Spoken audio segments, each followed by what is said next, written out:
ஓடிடுங்க. பின்னால ஆள் விட்டு பாக்குறீங்களா? நாங்க எதுக்கு ஆளை வச்சு ஃபாலோ பண்றோம்? உன் கொண்ட தாண்ட உன்ன ஃபாலோ பண்ணு. ஆஹா, இவ்வளவு வேலை செஞ்சு மண்டை மேல இருக்க கொண்டே மறந்துட்டேனடா தம்பி. அனைவருக்கும் வணக்கம்.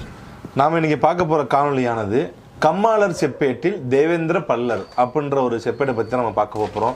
இதனுடைய காலம், இதில் என்ன தகவல் சொல்லியிருக்கு, அதாவது இடங்கை வலங்கை சாதியுடைய அந்த மோதலை மையமாக வைத்து இந்த கம்மாளர் செப்பேடு உருவாக்கப்பட்டுள்ளது. இதில் தேவேந்திரகுல பல்லர் அப்படின்ற வார்த்தையும் வருது. என்ன சொல்ல வர்றாங்க, இந்த செப்பேட்டில் என்ன இருக்குது அப்படின்றத நம்ம இன்றைக்கி பார்க்க போகிறோம். அதுக்கு முன்னாடி நேற்றை போட்ட காணொலியில் என்னென்ன கமெண்ட்ஸ் இருக்குன்றதை நம்ம படிச்சுட்டு போயிடலாம். அண்ணா, நீங்கள் கல்லர் பட்டங்கள் பற்றி போட்ட ஷார்ட்ஸ் வீடியோ காணவில்லை. அண்ணா, நீங்கள் மீண்டும் கல்லர் பட்டங்களை விளக்கி வீடியோக்கள் ஒரு சீரியஸாக போடுங்கள். அதன்பின் மறவர் அகம்படியர் பட்டங்கள் வரலாற்றையும் விளக்கி வீடியோ போடுங்கள். ஏனென்றால் உங்களை விட்டால் யாரும் முக்குலத்தோரின் வரலாறை விளக்க முடியாது. சோழபாண்டியன் அண்ணா. அதாவது வரலாறு அப்படிலாம் கிடையாது தம்பி. யாராவது வருவாங்க, வராமல் இருக்க மாட்டாங்க. ரெண்டாவது பட்டங்களை பற்றி நான் ஏற்கனவே போட்டேன். நான் ராஜராஜ சோழர், ராஜேந்திர சோழர் அவங்களுடைய மெய்கீர்த்தியில் இருந்து இன்றைக்கு வரைக்கும் அதே பட்டங்கள் கல்வெட்டில் இருந்து இப்போ வரைக்கும் வாழ்வியலோடு வாழ்ந்துட்டு இருக்கிறவங்களுடைய பட்டங்களையும் நான் காணொலியை போட்டிருக்கேன். நீங்கள் அதெல்லாம் பார்த்துட்டு வாங்க. அதில் ஏதாவது டவுட்ஸ் இருந்தால் கேளுங்க, திருப்பி நான் உங்களுக்கான எக்ஸ்ப்ளனேஷன் கொடுக்குறேன். நான் நெக்ஸ்ட்டு சுப்பிரமணிய சுவாமி. எக்ஸாக்ட்லி நம்ம ராமப்பெயருடைய இது முன்னோர் சாரி, இப்போ அவருடைய வாரிசுன்றது பார்த்தீங்கன்னா சுப்பிரமணிய சுவாமி தான். சோழபாண்டியன்னு திருமங்கை ஆழ்வார் பற்றி ஒரு வீடியோ போடுங்க, நிச்சயமாக போடுவோம். திருமங்கை ஆழ்வார் மட்டும் இல்லைங்க, எனக்கு ஒரு ஆசை இருக்குது. 63 நாயன்மார்களை பற்றியும் ஆழ்வார்கள் அத்தனை பேரை பற்றியும் வீடியோ போடுன்னு சொல்லி. ஆனால் நம்ம சேனலில் இந்த ஹிஸ்டாரிக்கல் தாண்டி ஆன்மீகன் போயிட்டோம்னா டோட்டலாக அது டவுன் ஆயிடுது. அது என்ன விஷயம்னே தெரியல. ஸோ மேபி இன்னொரு சேனல் ஓப்பன் பண்ணுறதுக்கு ஒரு பிளான் இருக்குது. அந்த சேனலை வேணால் மிஸ்டர் சோழபாண்டியன் இந்த லிட்ரேச்சர் அப்படின்னு சொல்லி செப்பரேட்டாக கொண்டு போயெல்லாம் பார்க்குறேன். நான் வெறும் இலக்கியங்கள், பக்தி இலக்கியங்கள், ஆழ்வார்கள், நாயன்மார்கள், புராணங்கள் இதெல்லாம் உண்மையா இல்லையா அப்படின்ற மாதிரி கோணத்தில் நம்ம அதை கொண்டு போகலான்னு ஒரு பிளான் இருக்குது.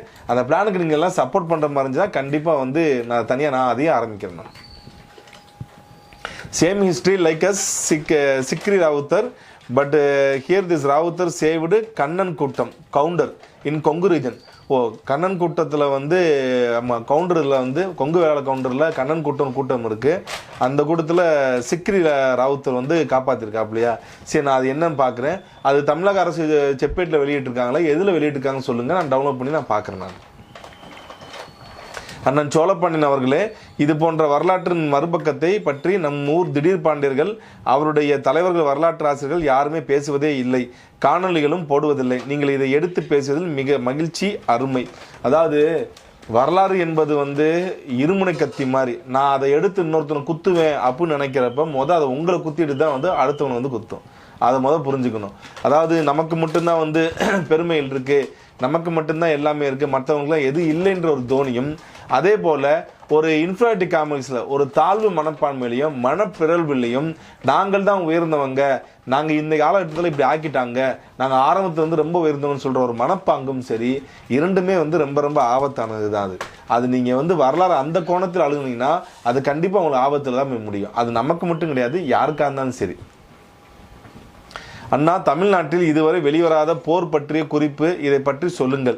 திருவாங்கூர் சமஸ்தானத்தை அரசர் பூதல மார்த்தாண்டவர்மாவை தோற்கடித்த ரெட்டி பேரரசு அனவோதா ரெட்டி இருவருக்கும் நடந்த போர் பற்றி சொல்லுங்க அண்ணா.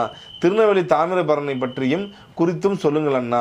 இல்லை, இந்த ரெட்டி பேரரசு, அனவோதா ரெட்டி பேரரசு, இந்த 2 பேரை பற்றின எந்த புத்தகத்தில் குறிப்பு இருக்குது, எந்த சோர்ஸ் சொன்னீங்கன்னா நான் டவுன்லோட் பண்ணி நேர்மையாக இருந்துச்சுன்னா நான் அதை பதிவு பண்ணேன். கண்டிப்பாக திருவங்கூர் சமஸ்தானத்துக்கும் இந்த ரெட்டிகளுக்கு நடந்ததை நான் நேர்மையாக பயன்படுத்துகிறேன். பட் ஆனால் அதுக்கு சோர்ஸ் வேணும். சோர்ஸ் நீங்கள் கரெக்டாக எடுத்துக்கிடுங்க. கண்டிப்பாக நான் இதை பற்றி பேசுகிறேன். வணக்கம் அண்ணா, வேளாளர் சமுதாயம் எப்படி இத்தனை கிளைகளாக கிளைத்தது? உங்கள் பார்வையில் சங்க இலக்கியத்தில் வேளாளர் என்று குறிப்பிட்ட சமுதாயம் இப்போது உள்ள வேளாளர் தானா இல்லையா? அதாவது ஒரு விஷயம் நல்லா புரிஞ்சுக்கணும் தம்பி. நம்ம சங்க இலக்கியத்தில் இருந்து அடுத்து கல்வெட்டு காலங்கள் வரணும். கல்வெட்டு காலங்களில் காணி உடைய அப்படின்ற பேரோட யார் யாருக்கெல்லாம் வருதோ, காணி உடைய அப்படின்ற ரெண்டா வந்து பிரிச்சுக்கலாம். காணி உடைய அப்படின்றது வந்து நிலக்கிழார்களையும் பிரிச்சுக்கலாம், பிளஸ் வந்து அந்த இடத்துல இருந்த சில தளபதிகளையும் வந்து குறிச்சுக்கலாம். ஸோ காணி வந்து பார்த்தீங்கன்னா யாருக்கு உடையதுன்னா அந்த நிலம் வந்து வைத்திருக்கும் உரிமை வந்து யாருக்கு இருக்கு அந்த காலகட்டத்தில் அப்படின்றத பார்க்கணும். ஸோ அந்த காணி உடையன்றதுல வந்து இப்போ இருக்கிற வேளாளர்களுடைய பேர்கள் வந்து அந்த காலகட்டத்தில் இருந்திருக்கா அப்படின்னா இருந்திருக்கு. அதே மாதிரி கோவிலில் வந்து பார்த்தீங்கன்னா பணி செய்கிறவங்களாகவும் வந்து பார்த்தீங்கன்னா இருந்திருக்காங்கன்னா இருந்திருக்கு. அப்போ அந்த காணி உடைய ஒருத்தவங்க தான் சங்க இலக்கியத்தில் வந்து உழவர்களாகவும் இருந்திருப்பாங்க.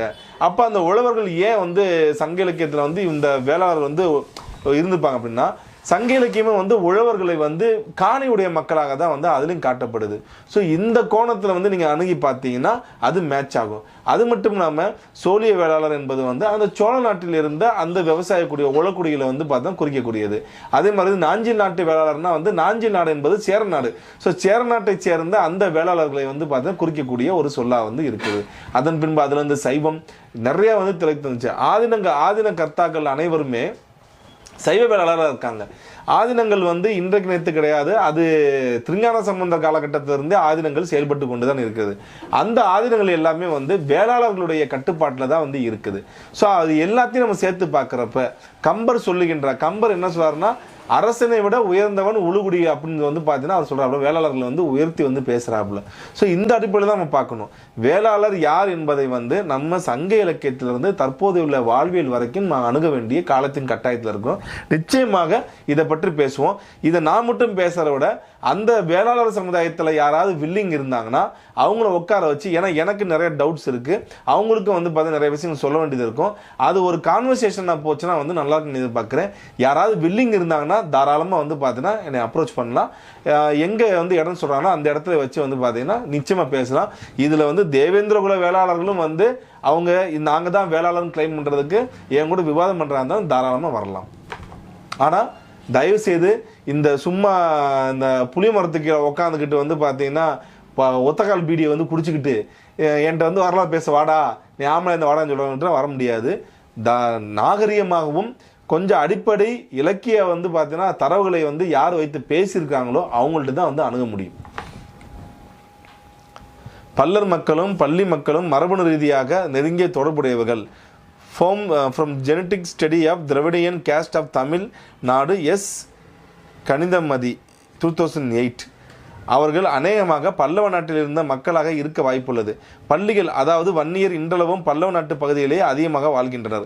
ஆனால் பல்லவர்கள் மட்டும் ஏதோ ஒரு காரணத்துக்காக ஏதோ ஒரு காலகட்டத்தில் இடம்பெயர்ந்து தென் மாவட்டங்களில் வாழ்கின்றனர்.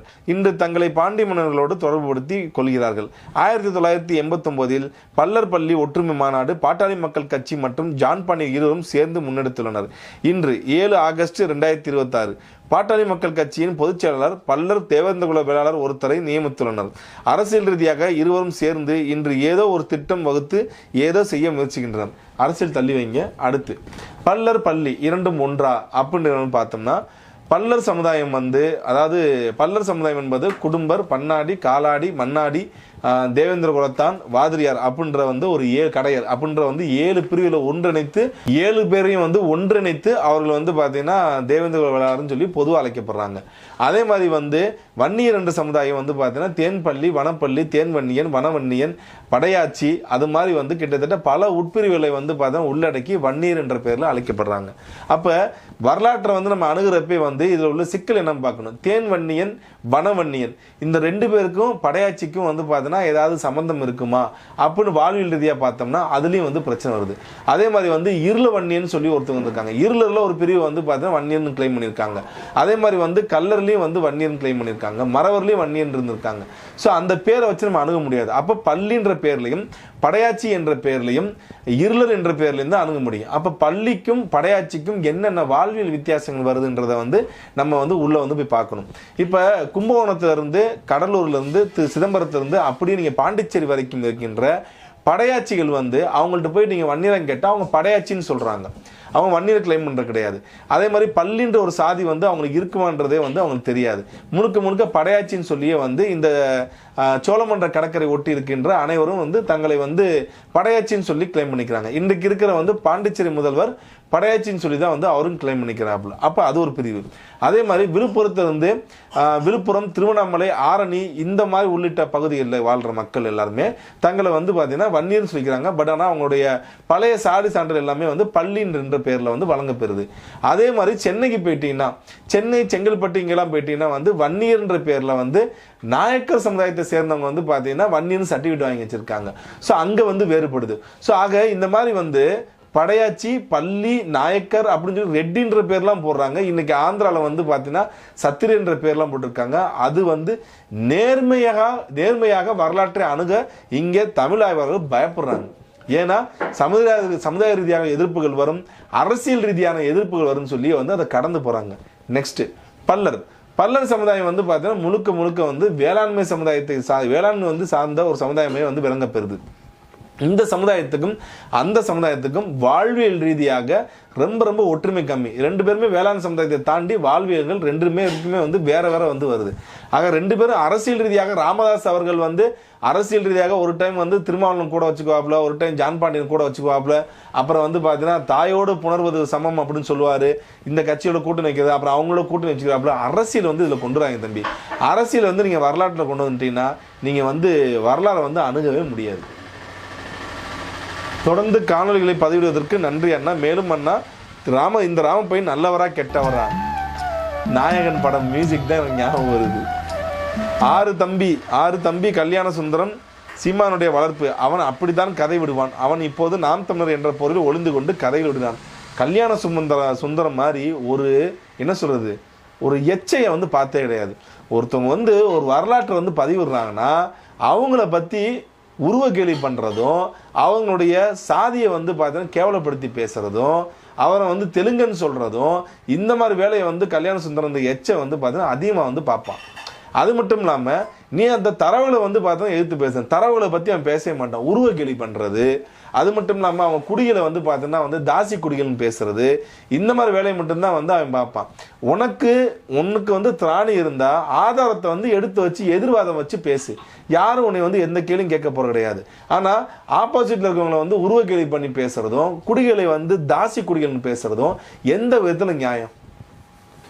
குருமநாயனார் குரு பூஜை அன்று குறும்ப கவுண்டர் மாநாடு நடந்தது. புதுக்கோட்டை பில்லாங்குடி தேவமலை. அதாவது குறும்ப நாயனாருக்கு வந்து குறும்ப கவுண்டர்கள் கன்னடா பேசுகிறாங்க. ஆனால் குறும்பர்னு சொல்லி வந்து பார்த்தா தனியாக ஒருத்தவங்க இருக்காங்க. ரெண்டு பேரும் கேட்டால் வந்து குறும்ப கவுண்டர்கள் குறும்பர் நாங்கள் ஒன்றுன்றாங்க, குறும்பல்கிட்ட கேட்டால் வந்து நாங்கள் வேற அவங்க வேறன்றாங்க. அப்போ இதில் ஒரு மிகப்பெரிய ஒரு சிக்கல் வந்து பார்த்தோன்னா இருக்குது. அந்த சிக்கலை வந்து நம்ம இப்பயாவது வந்து ஆய்வு பண்ணி வந்து அதை வெளியே கொண்டு வர வேண்டிய காலத்தின் கட்டாயம் இருக்குது. ரெண்டாவது, கர்நாடகாலே வந்து பார்த்தோன்னா குறும்பாஸ்ன்னு இருக்காங்க. அந்த ஏற்கனவே இதுக்கு முன்னாடி இருந்த சித்தராமையா ஒரு ரெண்டு வருஷம் ஆட்சி பண்ண பார்த்தீங்களா, அவர் வந்து பார்த்தீங்கன்னா வந்து குறும்பர்ஸ் தான். ஸோ அப்போ அவருக்கும் தமிழ்நாட்டுக்கும் எதுவும் சம்மந்தம் இருக்கா, யார் என்ன ஏதுன்றது வந்து, அதாவது வரலாறுன்றத ஒரு விஷயத்தை வந்து அரசாங்கம் வந்து பார்த்தீங்கன்னா ரொம்ப எளிதாக வந்து கைகள் விட்டு போயிடுச்சு. அதை முறையாக செஞ்சு வச்சுருந்தாங்கன்னா இன்றைக்கி வந்து தமிழன், அதாவது இங்கே இருக்கிற கர்நாடகாவில் இருக்கின்ற, ஆந்திராவில் இருக்கின்ற, கேரளாவில் இருக்கின்ற தமிழர்கள் வந்து விழிப்புணர்வு இருந்திருந்தாங்கன்னா இவ்வளோ பெரிய ஒரு சண்டைகள் வந்து பார்த்தீங்கன்னா வரக்கூடிய அவசியம் இல்லாமல் போயிருந்திருக்கும். அருமை. மராட்டியரில் ஒரு பிரிவு கருங்குமணி பயன்படுத்துகிறார், யாருன்னு சொல்லி வந்து மென்ஷன் பண்ணுங்க. ராமப்பெயர் ராம்நாத் போரில் தான் இறந்தார் என்பது உண்மையா? இல்லை, அவர் அந்த போரில் இழக்கலை.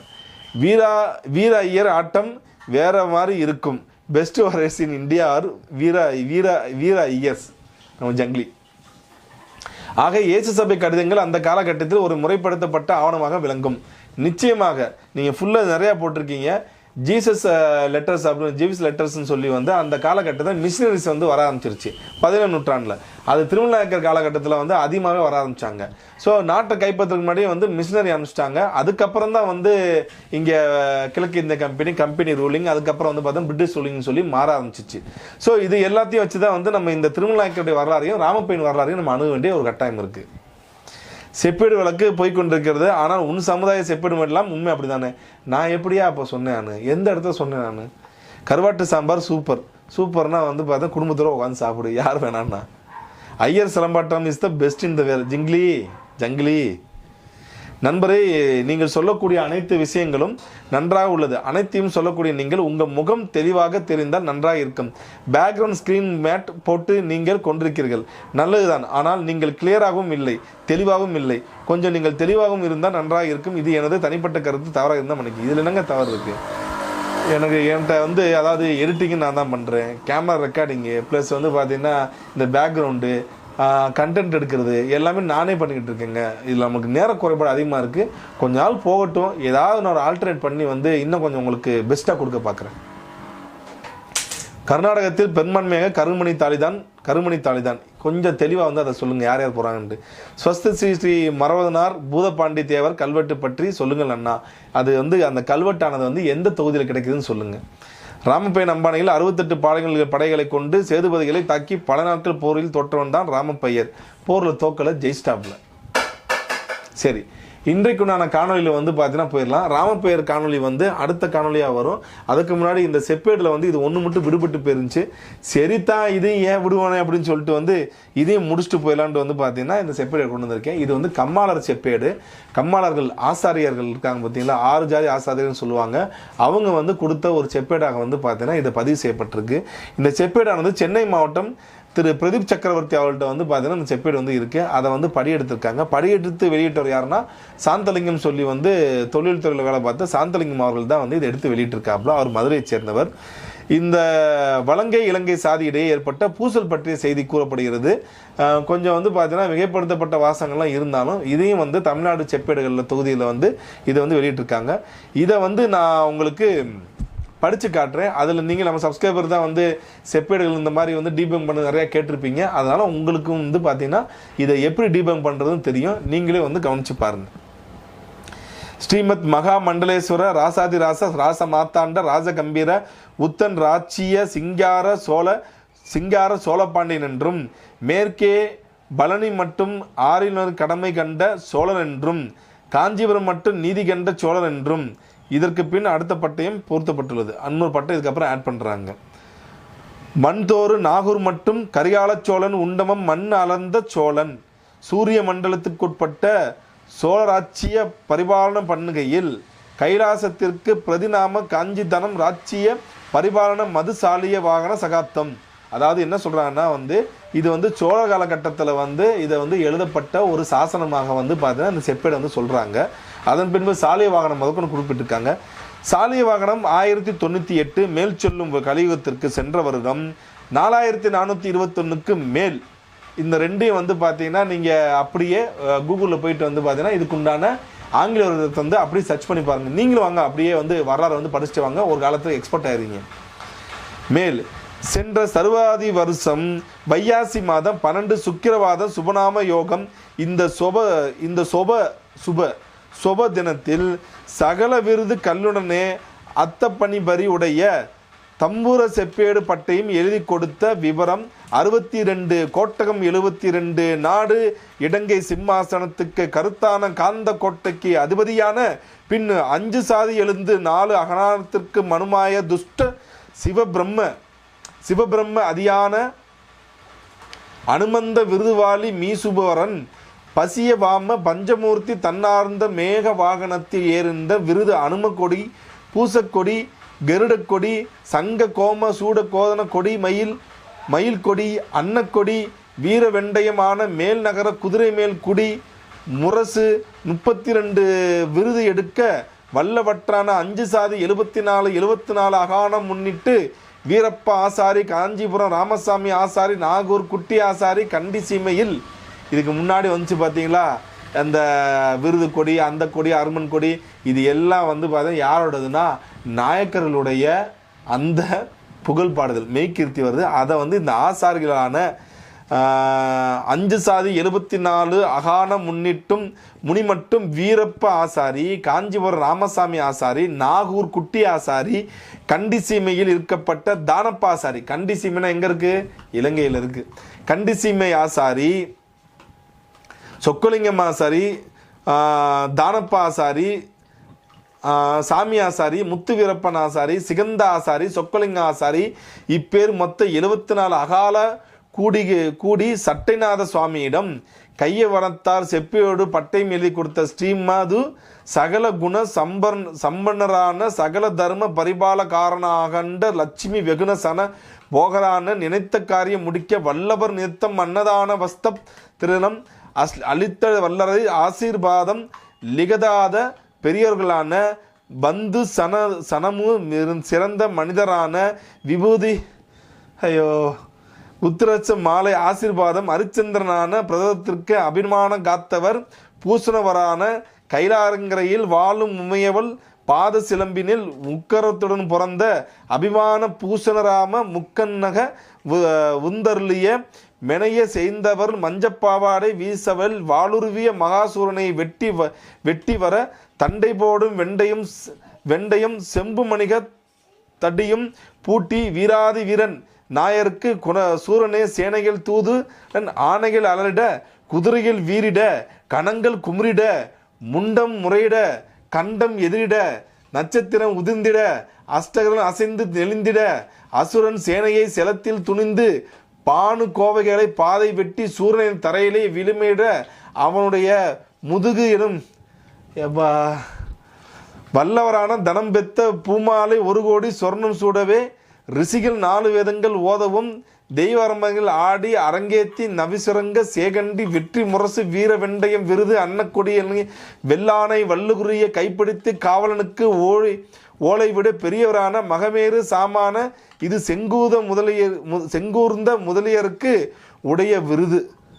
இது எல்லாமே செங்குந்தருக்கு உடைய விருது. அம்மா பின்னையும் சுவாத விஸ்திரமான செட்டியார் 1000 கோஸ்திரம் வசிய கோத்திர மாணிக்கம் கோர்த்திர வரலான காவேரி கரகண்ட யோகம்பரநாதர் கோவில் கனையவும் செய்வித்தரான 1000 கோத்திரத்து பின்னையும் தேவேந்திர நற்க கோபால ராமச்சந்திர பல்லன் முடியோடு முடி சேர்த்து அதுக்கப்புறம் வந்த எல்லாமே தேவேந்திர பல்லரோடது. சென்னி முடி சேர்த்து தேவேந்திரனை அழைத்து ஆழ்வலை பிடித்து கொண்டு நாத்து முடி பின்னையும் பகடை கோசங்க வீரப்பிடங்க பானத்தார் காஞ்சிதளம் காமாட்சி அம்மனுக்கும் செட்டியாரும் செங்கந்து முதலியாரும் தேவேந்திர பல்லரும் ப்ளஸ் இதில் தேவேந்திர பல்லர் தான் இருக்குது. தேவேந்திர வேளாளர் இல்லை, மல்லர் குலன் இல்லை தேவேந்திர பல்லர்ன்னு இருக்கு. இந்திரனை பற்றி சொல்கிறாங்க. இந்த செப்புப்பட்டை எல்லாமே கம்மாளர்கள் பார்த்தீங்கன்னா ரெடி பண்ண மாதிரி சொல்கிறாங்க.